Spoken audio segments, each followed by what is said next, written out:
तो आप बता रहे थे कि पहले आप नमक से सदावत सले करते थे। हाँ। तो इसका कहानी बताइए, उधर से इधर क्यों?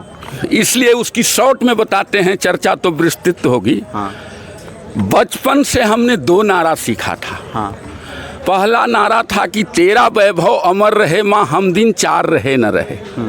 ये नारा दिल को छूता था। तेरा वैभव मतलब भारत माँ की वैभव अमर रहे, मेरा सिर कट जाए।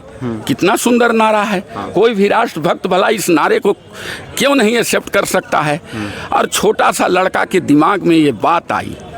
और जब हम पटना यूनिवर्सिटी के वाणिज्य महाविद्यालय में पहुँचे, हमारे ज़माने में एक ग्रामी हुआ करता था, 10वीं नहीं होता था। और पहुंचा और वाणिज्य में हमारे प्रिंसिपल पीएन शर्मा हुआ करते थे। और जब मैं वहां पहुंचा तो वहां हम विद्यार्थी परिषद को पहले खोजने का काम किया था, बाद में अपने एडमिशन के लिए सचेत हुए थे। यानी राजनीति की नशा मेरे ब्लड में घर कर गई थी। और उसके बाद मुझे दूसरा नारा बताया गया कि भारत माँ के 3 धरोहर अटल, अडवाणी, मुरली मनोहर।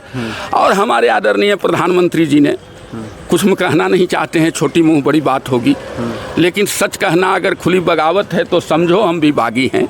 जयप्रकाश नारायण ने श्रीमती गांधी को कहा था, तो मैं भी कह रहा हूं कि भारत माँ के 3 धरोहर अटल, अडवाणी, मुरली मनोहर, आगे की लाइन नहीं बोलेंगे, अच्छा नहीं लगेगा।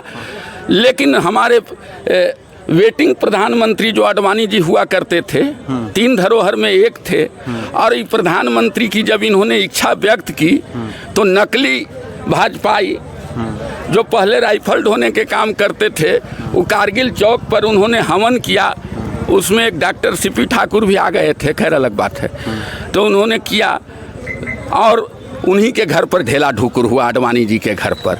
तो मेरे मस्तिष्क में आया कि जब बाप माँ का संस्कार नहीं कोई कर सकता है, वो भला अपने पड़ोसी का भला कैसे कर सकता है। तो स्वाभाविक बात है कि हमारे 3 पूर्वज अटल, अडवाणी, मुरली मनोहर के साथ क्या हुआ। तो भाई इसलिए हम राजनीति से संन्यास ले लिए थे। नहीं तो जन सुराज के तरफ आने का सिर्फ यही कारण है कि नहीं, कारण स्पष्ट है कि चूंकि एक व्यक्ति आया जिसने बिहार की हित की बात करके पैदल यात्रा शुरू किया, तो मुझे इसमें चाणक्य का अंश दिखाई देने लगा है। और फिर वही नशा में की धुन में मैं रम गया हूँ कि चाणक्य फिर एक बार जो है से कि राक्षस महानंद को नाश करने के लिए जंगे मैदान में आ पड़े हैं।